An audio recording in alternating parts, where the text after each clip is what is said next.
சென்னையில் நாம் தமிழர் கட்சியின் ஒருங்கிணைப்பாளர் சீமான் தலைமையில் நடைபெற்ற காவிரி உரிமை மீட்பு பேரணியில் ஒருவர் தீக்குளித்து தற்கொலைக்கு முயன்றிருக்கிறார். அது பற்றி விரிவான தகவல்களை அங்கிருக்கும் நம்முடைய செய்தியாளர் ராஜ்குமாரிடம் கேட்கலாம். ராஜ்குமார், அந்த பேரணியில் நடந்திருப்பது என்ன? அந்த தீக்குளித்த நபரின் உடல்நிலை தற்போது எப்படி இருக்கிறது? விரிவாக சொல்லுங்கள். கணேஷ், நாம் தமிழர் கட்சி சார்பாக காவிரி உரிமை பெற்றிட வலியுறுத்தி நடைபெற்று வரக்கூடிய இந்த பேரணி எழும்பூர் ராஜரத்னம் ஸ்டேடியத்திலிருந்து சிந்தாதிரிப்பேட்டையை நோக்கி சென்று கொண்டிருக்கிறது. இன்னும் 5 நிமிடத்தில் இந்த பேரணி முடிவடையும். பேரணி முடிவதற்கு தருவாயில் புதுப்பேட்டை அந்த இடத்தை கடக்கும்பொழுது பேரணி நடைபெற்று வந்தது. அப்பொழுது நாம் தமிழர் கட்சியை சேர்ந்த இளைஞர் ஒருவர் பேரணியில் பங்கேற்று வரும்போது திடீரென்று தீக்குளிக்க முயன்று அவர் காயம் ஏற்பட்டார். உடனடியாக பேரணியில் பாதுகாப்பாக வந்திருந்த போலீசாரும் அதே போன்று நாம் தமிழர் கட்சியை சேர்ந்தவர்களும் உடனடியாக அவரை மீட்டு அரசு மருத்துவமனைக்கு அனுப்பியிருக்கிறார்கள். காவல்துறை வாகனத்திலிருந்தே அவர் மீட்டு அரசு மருத்துவமனைக்கு அனுப்பியிருக்கிறார்கள். அவர் உடலில் தீக்காயம் ஏற்பட்டிருக்கிறது. இன்னும் சற்று நேரத்தில் இந்த பேரணி இந்த இடத்தில் முடிய இருக்கு. கணேஷ், அவர் தீக்குளிப்பதற்கு முன்பாக ஏதாவது சொன்னாரா? அங்கு நடந்தது, அதை பார்த்தவர்கள் என்ன சொல்லியிருக்கிறார்கள்? அதை பற்றி எல்லாம் சொல்லுங்கள்.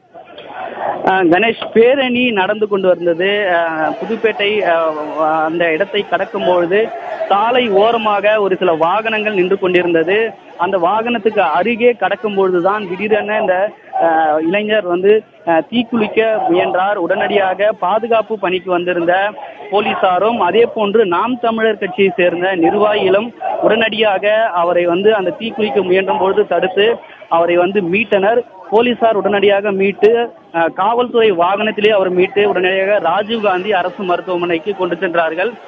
அந்த இளைஞர் மன்னார்குடி பகுதியை சேர்ந்தவர் என்று சொல்லப்படுகிறது. இன்னும் அவரை பற்றிய முழுமையான விவரங்கள் என்ன என்பது தெரியவில்லை. தற்போது இந்த பேரணி தொடர்ந்து நடந்து கொண்டிருக்கிறது. இன்னும் சற்று நேரத்தில் நாம் தமிழர் கட்சியினுடைய ஒருங்கிணைப்பாளர் சீமான் இந்த பேரணிக்கான முடிவின் போது செய்தியாளர்களுக்கு பேட்டியளிக்க இருக்கிறார். கணேஷ், இந்த சம்பவம் பற்றி தற்போது அவர் ஏதாவது சொல்லியிருக்கிறாரா? ஏன்னா இந்த பேரணி அவருடைய தலைமையில், சீமான் தலைமையில் நடைபெறுகிறது. இதில் திரைப்பட நட்சத்திரங்களான சேரன், அமீர் போன்றவர்கள் எல்லாம் பங்கேற்றிருக்கிறார்கள். அவர்கள் எல்லாம் இது பற்றி ஏதாவது சொல்லியிருக்கிறார்களா? என்ன விளக்கம் கொடுத்திருக்கிறார்கள்? இந்த தீக்குளிப்பு சம்பவம் தொடர்பாக இந்த இடத்தில் தற்போது வரை எந்த விளக்கமும் அளிக்கவில்லை. ஆனால் இந்த பேரணியில் பங்கேற்ற நபர் தான் இந்த தீக்குளிக்க முயன்றார் என்று நாம் தமிழர் கட்சியினுடைய நிர்வாகிகள் தெரிவிக்கிறார்கள். பேரணி நடைபெற்று கொண்டிருக்கும் போதுதான் இந்த தீக்குளிப்பு சம்பவம் என்பது நடந்தது. அதே போன்று இங்க வந்திருக்கக்கூடிய நாம் தமிழர் கட்சியை சேர்ந்தவர்களும் மன்னார்குடியிலிருந்து வந்திருந்த நபர், பேரணியில் பங்கேற்றிருந்த நபர் தான். அவர்தான் தற்போது இந்த தீக்குளிப்பு சம்பவம் திடீரென நடைபெற்றது. அவரை மருத்துவமனைக்கு அனுப்பியிருக்கிறார்கள். இன்னும் அவர் பற்றிய விவரங்கள், எந்த பகுதியை சேர்ந்தவர் அப்படின்ற விவரங்களும், கட்சியில் வகிக்கூடிய பொறுப்புகள் என்ன என்பது இதற்கு பின்னர் தான் தெரிய வரும். நாம் தமிழர் கட்சியினுடைய நிர்வாகிகள் இதை தெரிவிக்கிறோம் என்று தெரிவிக்கிறார்கள். தற்போது இந்த பேரணி முடிவிட்டிருக்கிறது. சிந்தாரிப்பேட்டை பகுதியில் நாம் தமிழர் கட்சி நடத்திய இந்த பேரணி முடிவிட்டிருக்கிறது. இன்னும் 10 நேரத்திற்கு பின்பாக இந்த இடத்தில் பொதுக்கூட்டம் நடக்க இருக்கிறது. அதற்கு பின்பாக தான் அடுத்த கட்ட முடிவுகள் என்ன என்பதை அறிவிக்க இருக்காங்க. கணேஷ், காவல்துறை தரப்புல ஏதாவது சொல்லப்பட்டிருக்கிறதா? அந்த நபருக்கு எந்த மாதிரியான ட்ரீட்மெண்ட்ஸ், இப்போ அவங்க எந்த மருத்துவமனைக்கு கொண்டு சென்றிருக்கிறார்கள், என்ன மாதிரி மருத்துவம் பார்க்க இருக்கிறார்கள், அது பற்றி எல்லாம் ஏதாவது சொல்லியிருக்கிறார்களா? கணேஷ், இந்த சம்பவம் பொறுத்தவரை தற்போது காவல்துறைக்கும் முழுமையான தகவல் என்பது கிடைக்கவில்லை. ஏற்கனவே இந்த பேரணியின் போது இணை உதவி ஆணையர் தலைமையில் காவல் ஆய்வாளர் உட்பட 100க்கும் மேற்பட்ட போலீசார் பாதுகாப்பு பணியில் ஈடுபட்டார்கள். பேரணி தொடக்கத்தில் இருந்து பேரணி முடியும் வரையும் தற்போது சிந்தாதிரிப்பேட்டையில் பொதுக்கூட்டம் நடைபெறுகிறது. இந்த இடம் வரை காவல்துறை பாதுகாப்பு பணியில் ஈடுபட்டார்கள்.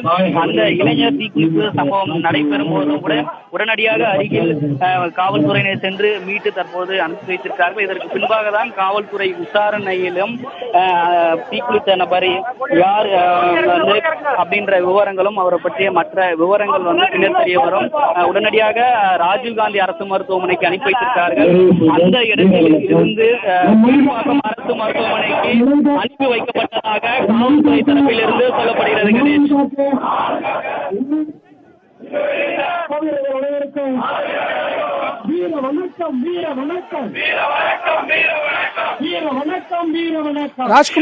ராஜ்குமார் இணைப்புல இருக்கீங்களா? ராஜ்குமார், சார்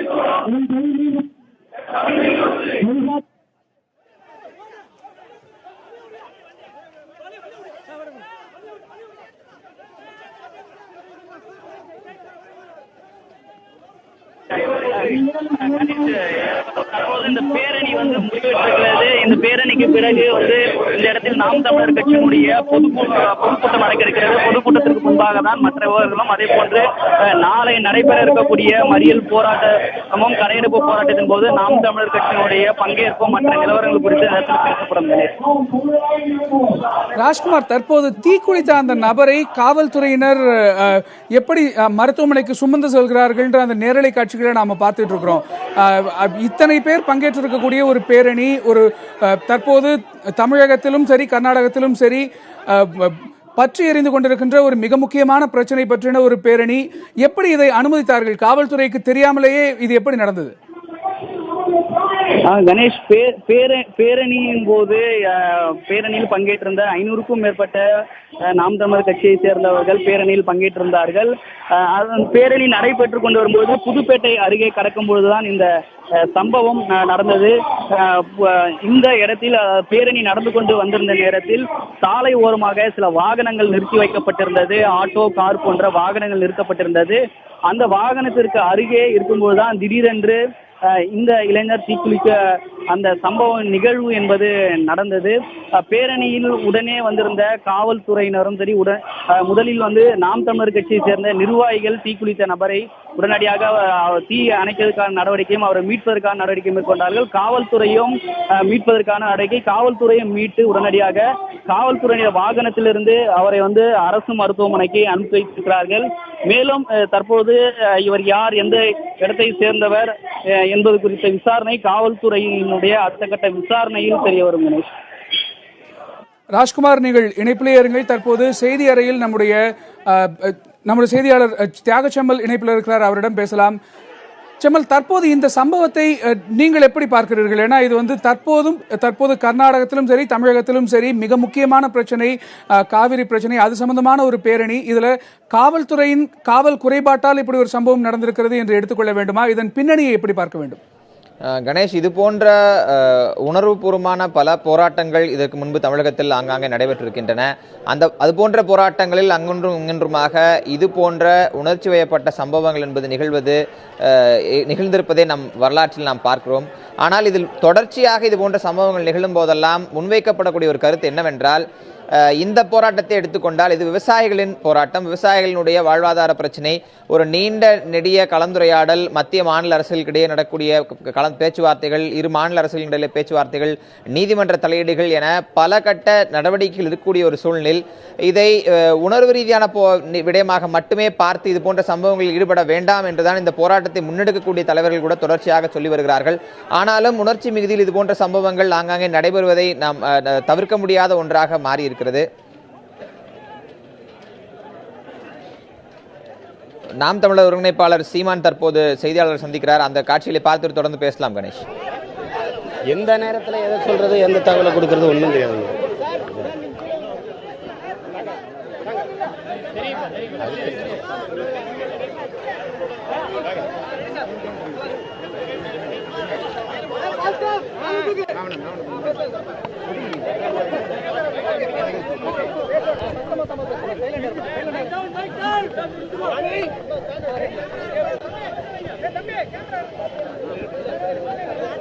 தமிழ்நாட்டுக்குரிய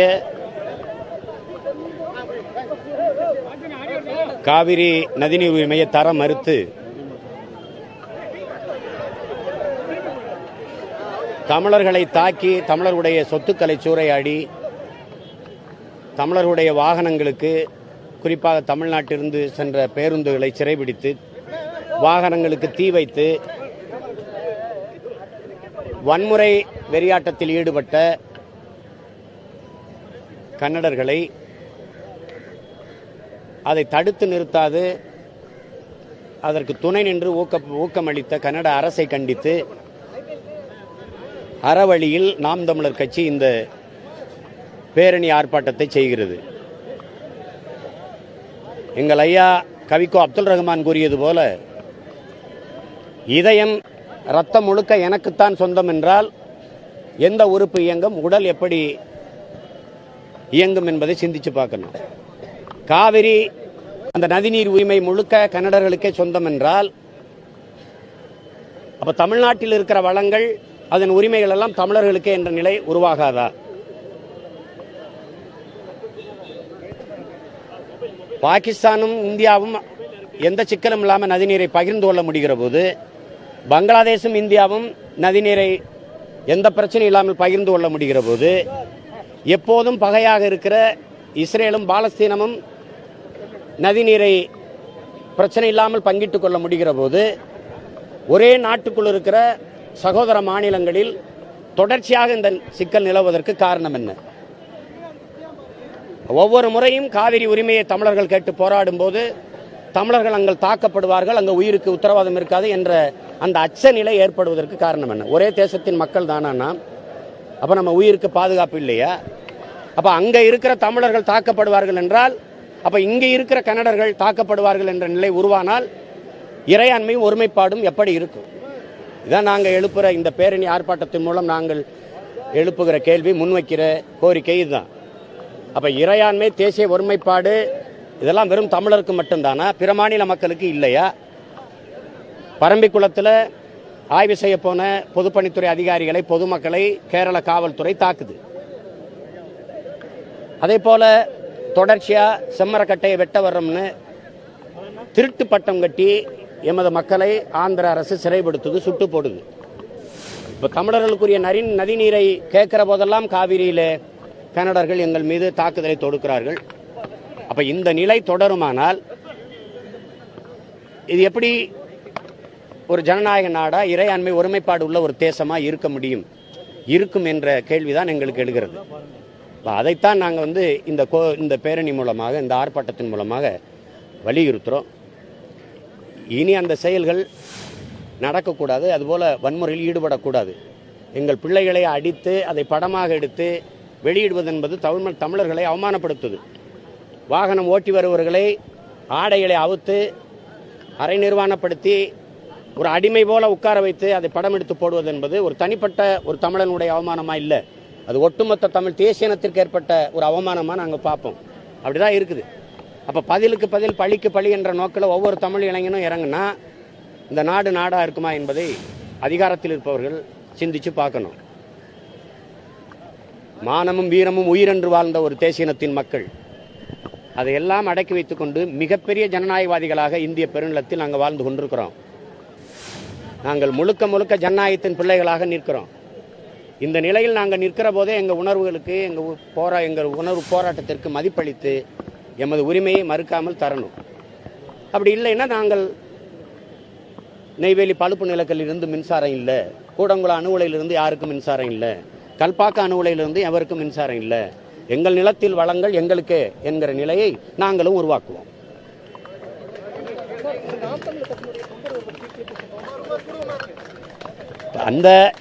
எது போன்ற சம்பவங்கள் நடக்கக்கூடாது என்று மிகுந்த கட்டுப்பாட்டோடும் ஒழுங்கோடும் என் கட்சி செதுக்கி வளர்க்கிறனோ அதை மீறி விரும்பத்தகாத அந்த நிகழ்வு நடந்துட்டது.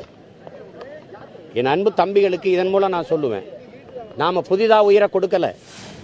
நமது மொழி, தாய்மொழி செத்து விடுமோ என்று 800க்கும் மேற்பட்ட ஈக மறவர்கள் இன்னும் உயிரை கொடுத்துருக்காங்க. இங்கே ஈழத்தில் நம்ம தாயக விடுதலைக்கு பல லட்சக்கணக்கான நமது மக்களின் உயிரை நாம பலியா கொடுத்துருக்கோம். நீ கொடுக்கறதுக்கு உயிர் இல்லைங்கிற அளவுக்கு உயிரை கொடுத்துருக்கோம், அவ்வளவு இழந்திருக்கோம். அதனால யாரும் இங்க உயிர் தர வேண்டியது இல்லை. தமிழர் என்கிற உணர்வை கொடுத்து ஒன்றாக நின்றாலே போதும். நீங்க செய்யற இந்த செயலை நான் உண்மையிலேயே நான் வரவேற்கல, அது என்னை பெருமைப்படுத்தாது, என்னை மிகுந்த காயப்படுத்தும். அது ஒருபோதும் அந்த மாதிரியானது நம்மளை அடுத்த கட்டத்துக்கு நகர விடாது, மிகுந்த பின்னடைவை தரும். அப்படி செய்யக்கூடாது. இது யாரு என்ன எதுவும் தெரியாத ஒரு தம்பி உணர்வயப்பட்ட நிலையில் அது போன்ற ஒரு செயலில் இறங்கிட்டாரு. அதை நாங்கள் அறவே விரும்பலை. அந்த மாதிரி செயலை நாங்கள் எப்போவுமே ஊக்கப்படுத்துறது இல்லை. ஆனால் இது கடைசியாக இருக்கணும், இது போன்ற நிகழ்வு கடைசியாக இருக்கணும். எல்லாருக்குள்ளேயும் கோபம் இருக்கு, எல்லாருக்குள்ளேயும் கோபம் இருக்கு. ஒரு தமிழ் இளைஞனையை அடிக்கும் போது எனக்கு வராத கோபமா, எனக்கு வராத ஆத்திரமா? அப்படி ஒவ்வொருவரும் தெருவிறங்கி ஆத்திரப்பட்டு இறங்கினால் இந்த நாடு நாடாக இருக்காது, சுடுகாடாக மாறும். அது அல்ல. ஒவ்வொரு தமிழரும் பாதுகாப்பாக நல்லா வாழணுங்கிற உயர்ந்த நோக்கத்தோடு தான் நம்ம இந்த அரசியல் பேரியக்கத்தை கட்டி எழுப்புறோம். அதுக்கு இடையூறா இது போன்ற சம்பவங்கள் இருக்கும். அதை கவனத்தில் வைத்துக்கொண்டு முழுக்க முழுக்க உணர்வு வயப்படும் போது அறிவு வேலை செய்யாது. இங்கே நம்ம அதை கவனிக்கணும்.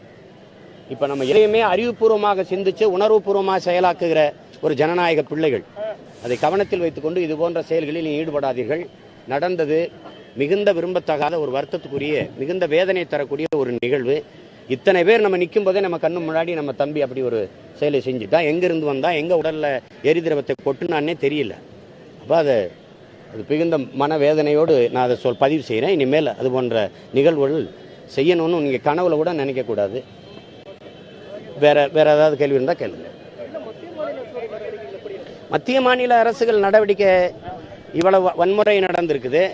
அதை அங்கே இருக்கிற காங்கிரஸை ஆளுகிற கட்சி ஒரு தேசிய கட்சி, அது எதிர்கட்சியாக இருக்கிற பாரதிய ஜனதா மத்தியில் ஆளுகிற கட்சி. அந்த பாரதிய ஜனதா கட்சி தான் அந்த வன்முறையை தூண்டி விடுதுன்னு அந்த மாநில முதலமைச்சர் சொல்றாரு. அப்ப இதை எதை ஏற்கிறது? நீங்க நுட்பமா பார்க்கணும். இந்தியாவை ஆளுகிற கட்சிகள், ஆளுகிற உயரத்தில் இருக்க கட்சிகள், தேசியம் பேசுகிற கட்சிகள் அந்தந்த மாநில நலன் என்று வருகிற போது அந்தந்த மாநில கட்சியாக மாறிடுது. ஆனா தமிழ்நாட்டில் மாநில நலனுக்காக தொடங்கப்பட்ட கட்சிகள் எப்போது இந்திய நலனையே பேசுது. அதான் இங்க இருக்கிற எங்களுக்கு இருக்கிற பின்னடைவு. இப்ப கர்நாடகால எங்களை அடிக்கிறாங்கன்னா அதிகாரம் அவனுடையது. பாதுகாப்பா நின்று கொண்டு எங்களை அடிக்கிறான். அடிச்சதுல எங்கள் வாகனங்களை தீக்கிரையாக்குனதுல எத்தனை பேர் சிறைப்படுத்தப்பட்டிருக்காங்கிற செய்தி யார் படிச்சது? அப்ப முழுக்க முழுக்க பாதுகாப்பாக நின்று கொண்டு எங்களை தாக்குகிறாங்க. ஆனா எங்களுக்கு இந்த அதிகாரம், எங்களுக்கான அதிகாரம் இல்லை. எல்லாத்துக்கும் கடிதம் எழுதுற அம்மையார் ஜெயலலிதா அவர்கள், முதல்வர் ஜெயலலிதா அவர்கள், சீதாராமையா சொல்றாரு 4 மாநில முதல்வரையும் கூப்பிட்டு பேசுங்கன்னு பிரதமருக்கு கடிதம் எழுதுறாங்க. அப்படி ஒரு கடிதத்தை இவங்க எழுதல. இவ்வளவு சிக்கல், இவ்வளவு கொழுந்து விட்டியது, இவ்வளவு பிரச்சனை, ஒவ்வொரு தமிழனும் அவமானப்படுத்தப்படுறான், அடிச்சு நொறுக்கப்படுறான், அங்கிருந்து வாழ்விடங்களை காலி பண்ணி லட்சக்கணக்காக தன் தாய் நிலத்துக்கு வந்து கொண்டிருக்கிறான். இந்த சூழல்ல கட்சியின் வளர்ச்சிக்கு புதிதாக கட்சியில் இணைகிறவர்களை இணைக்கிறதுக்கு ஒரு விழா. ஏன் இதை ஒரு இந்த இதெல்லாம் சிக்கலம் தீர்ந்த பிறகு நடத்த முடியாதா? நடத்தக்கூடாதா? அப்போ அதை பற்றி அங்கே தாக்கல் நடத்தும் போது தமிழர்களை தாக்குவதை நிறுத்திக் கொள்ள வேண்டும். இங்கும் கன்னடர்கள் பல லட்சக்கணக்கில் வாழ்கிறார்கள். அவர்களுடைய உயிரையும் உடமையும் மனதில் வைத்துக் கொண்டு அங்க இருக்கிற தமிழர்களுக்கு அந்த அரசு பாதுகாப்பு கொடுக்க வேண்டும் என்று ஒரு சின்ன அறிக்கை கூட கொடுக்கல. அப்படின்னா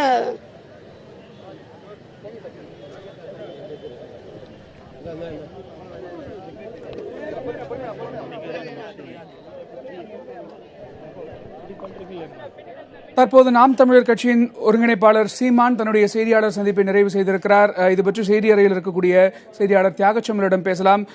செம்மல், அவர் விடுத்திருக்கக்கூடிய முக்கியமான ஒரு செய்தி, உணர்வு பூர்வமாக தொண்டர்கள் யாரும் இது போன்ற செயலில் ஈடுபட வேண்டாம் அப்படின்னு சொல்லியிருக்கிறார்.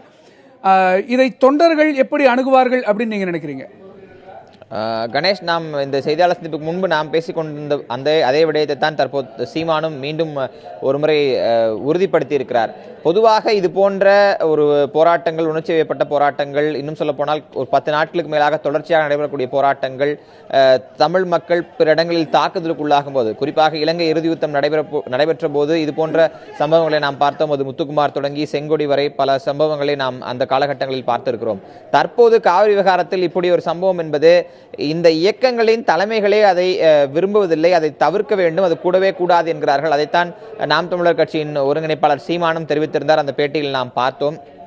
பொதுவாக உணர்வு ரீதியான பிரச்சனைகளுக்கு பின்பெல்லாம் அரசியல் காரணிகள் இருக்கும்போது அது அரசியல் காரணிகளோடு ஒப்பிட்டுத்தான் அதை அணுக வேண்டும் என்பதுதான் பொதுவான இறுதியான வேண்டுகோள். அப்படி இருக்கும்போது உணர்ச்சி வயப்படக்கூடிய தொண்டர்களை வழிநடத்த வேண்டிய பொறுப்பு அந்தந்த கட்சிகளுக்கும் அந்தந்த இயக்கங்களுக்குமே இருக்கிறது. தாங்கள் விரும்பாத ஒரு செயல் நடந்துவிட்டது என்று சீமான் இந்த சம்பவம் குறித்து ஒரு விளக்கம் அளித்திருக்கிறார். இது போன்ற விளக்கங்களும் இது போன்ற இதை தவிர்க்க வேண்டும் என்கிற வேண்டுகோளையும் தான் இது போன்ற அமைப்புகள் மற்றும் இயக்கங்களிடம் நாம் தொடர்ந்து பொதுநல விரும்பிகள் தொடர்ச்சியாக எதிர்பார்க்கிறார்கள்.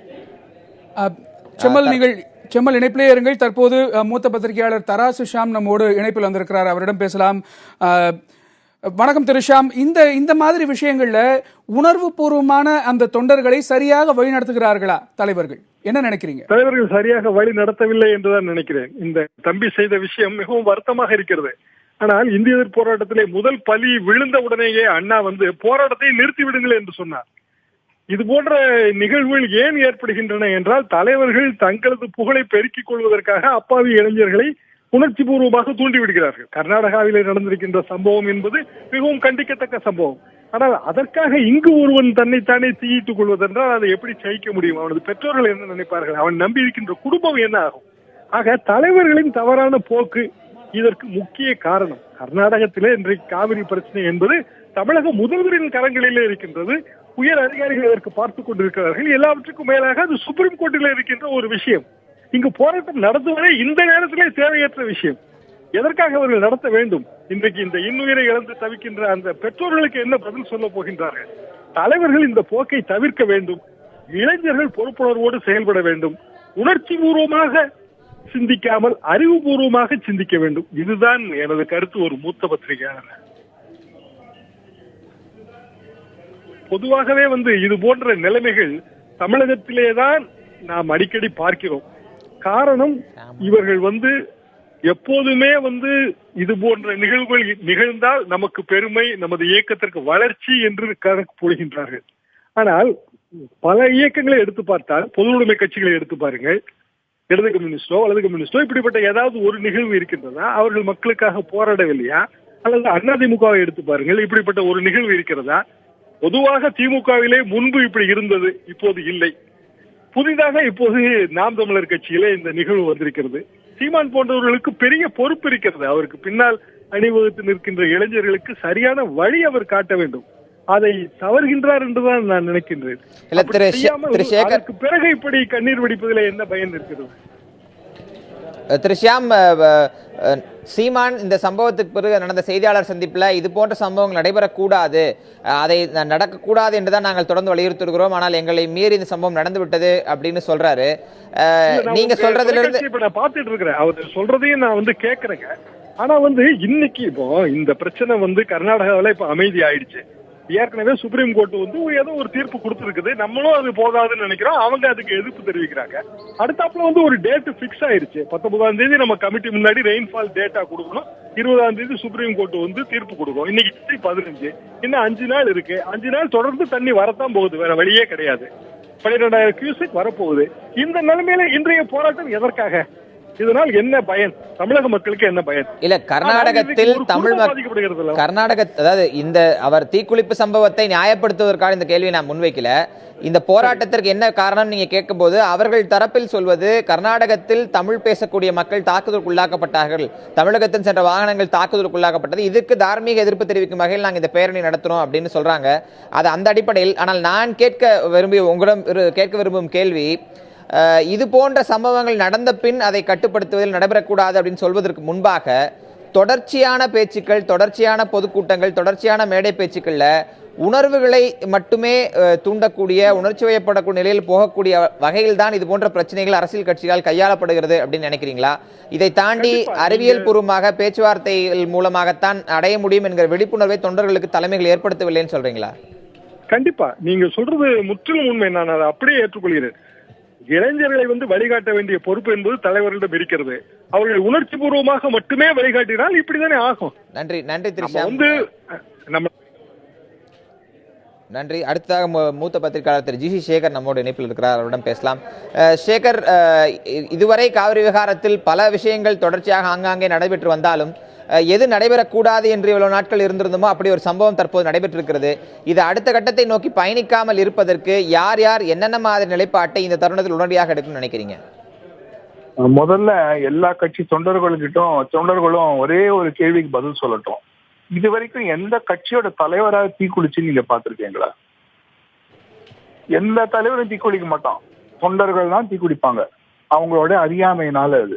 இந்த தலைவரை நல்லா உசுப்பு ஏத்துற மாதிரி பேசுவாங்க, ப்ரொடெஸ்ட் பண்றோம், அது பண்றோம், தமிழ் இனமானம் தமிழ் மானம் அப்படின்னு எல்லாம் பேசிட்டு அவங்க தொண்டர்களுக்கு சூடேற்றி அவங்க சிந்திக்க விடாம இவங்க அறிவுபூர்வமா சிந்திக்கணும்னு நினைக்கணும்னு சீமான் சொல்றாரு. அவரோட பேச்செல்லாம் எங்க எமோஷனல் தானே அப்பீல் பண்றது?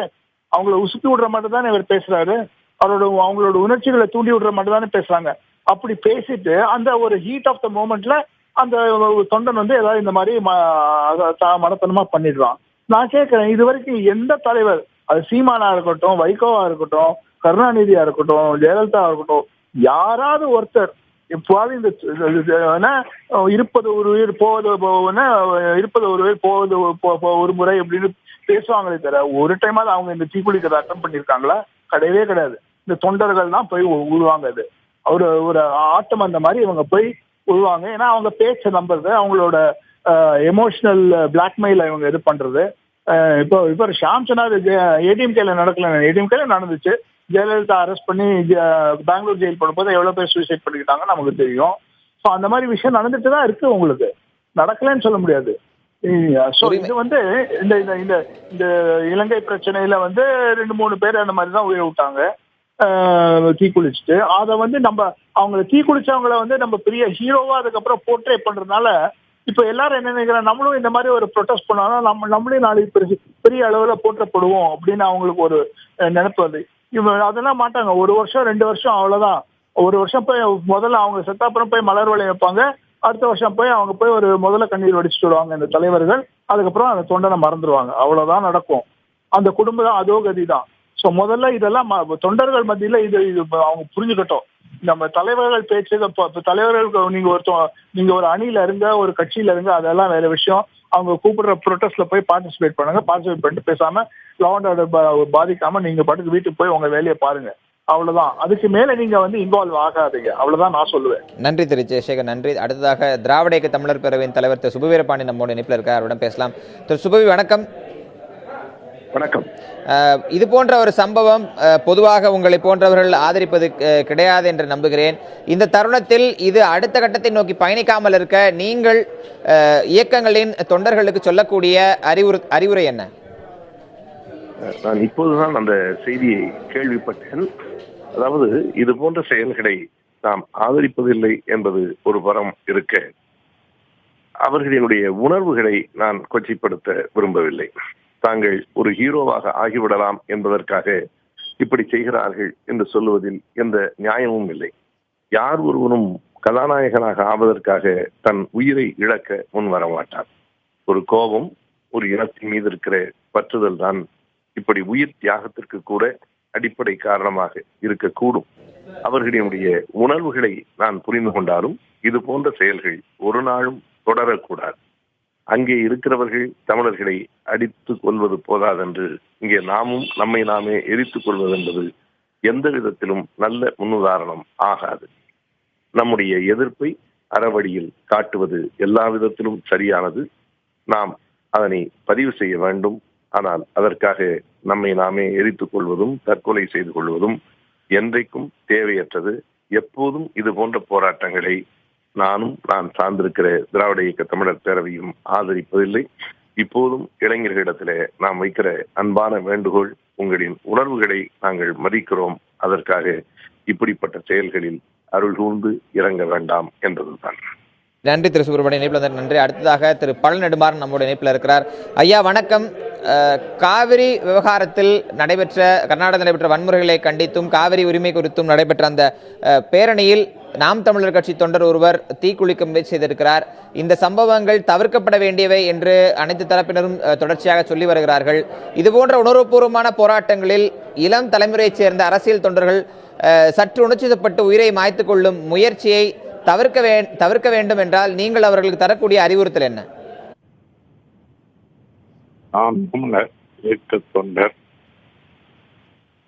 இன்றைக்கு தீக்குளித்து தன்னுடைய உயிரை தியாகம் செய்து, அவருடைய தியாகத்திற்கு நான் தலைவணங்கினாலும் கூட இது போன்ற செயல்களில் இளைஞர்கள் ஈடுபட வேண்டும் என்று வேண்டிக் கொள்கிறேன்.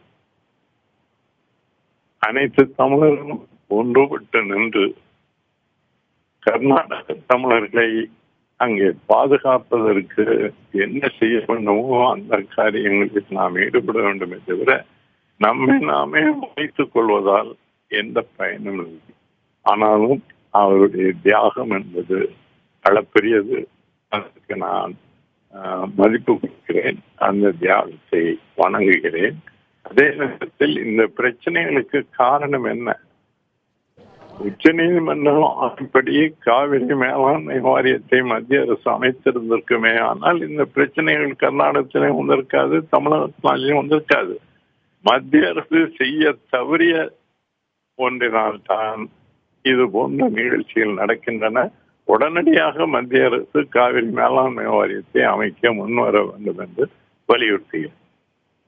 ஒரு சின்ன தகவல் உங்களிடம், நீங்கள் சொன்னது அவர் தீக்குளித்து உயிரிழந்திருக்கார் அப்படிங்கிற தகவல் உங்களுக்கு தரப்பட்டதாக நாங்கள் அறிய வருகிறோம். ஆனால் அவர் தற்போது மருத்துவமனையில் தான் சிகிச்சை பெற்று வருகிறார். அந்த அளவில் நீங்கள் அந்த தகவல் ஒரு சிறிய திருத்தத்தை மட்டும் மேற்கொண்டு உங்கள் கருத்துக்களுக்கு நன்றி திரு பழநெடுமாறன்.